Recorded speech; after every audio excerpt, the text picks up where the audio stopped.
guys, here we go again. Nandito naman po tayo sa ating panibagong video sa ating Inktober 2023 Art Challenge. Ito po ang ika-18 araw ng ating Art Challenge.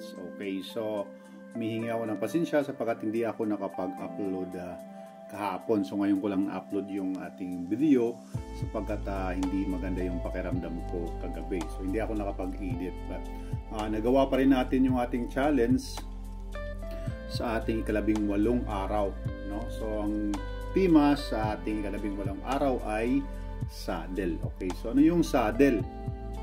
Hindi ko alam yung Tagalog ng saddle, but I think ito yung mga inilalagay sa likod ng kabayo, camel, at saka yung maliit na maliit na kabayo ang tawag doon. So parang gano'n na yun, parang kabayo din. So saddle.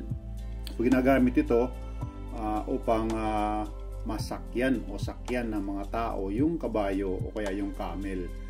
So o kaya sa camel pwede rin lagyan ng mga gamit. Kahit sa kabayo, yung maliit na kabayo bang ginagamit doon yung sa mga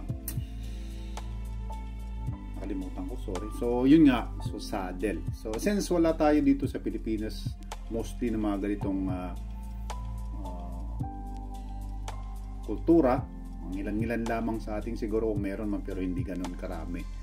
So dito makikita natin mostly itong mga saddle na to sa ibang bansa, lalong-lalo na sa mga South Africa yata yun, or Mexico, yung may maraming mga kabayo.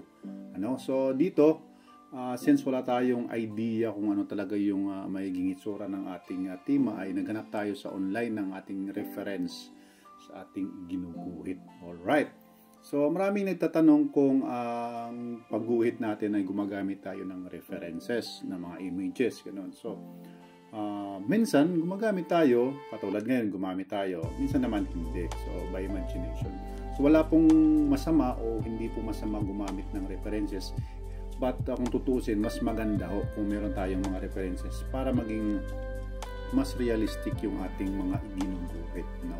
So kung gagawa lamang tayo ng mga sariling katang-isip lamang ng mga illustration, pwede naman. But hindi natin masyadong magiging realistic kung baga gusto mong maging realistic o tama ba yung anatomy or yung posing ng inyong character. So mas maganda yung may reference. And then sa katagalan ng panahon, sa patuloy mong pagdrawing, mamimemorize mo na o mamimemorya mo na yung mga angles, tamang mga position, anatomy ng karakter, ng hayop o ng tao. Mas madali mo na siyang magagawa.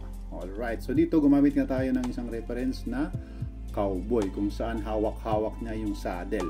Hindi na natin nilalagay yung kabayo sapagkat tatagal tayo sa pagguhit. Okay, so itong illustration na to ay nagawa natin ng almost mga 20 minutes. Yun, so yun ang pinakamatagal na goal natin sa ating art challenge, ay dapat nasa 20 minutes lamang.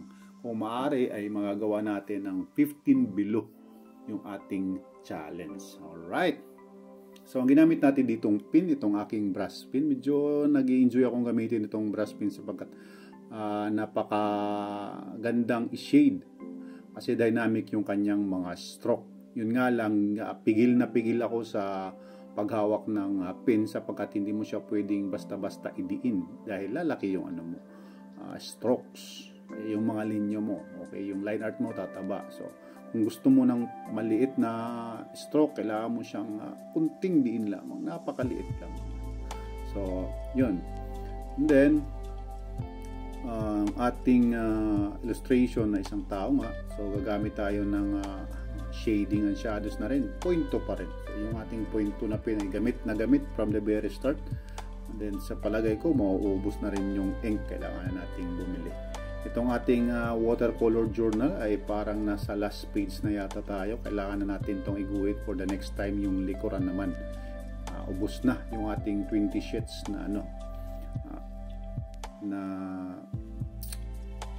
tawag dito, watercolor journal. So bukas na yung last sa 20, last na bukas ng kanyang page. So after that, sa likod na ng ating ng ginuhitan natin, pwede na tayo ulit magguhit ng bagong tema. Alright, So, welcome ulit dito sa mga bago nating subscribers sa ating channel. And maraming salamat sa mga nanonood at patuloy na sumusuporta sa ating mga videos. Maraming salamat sa inyo. More power.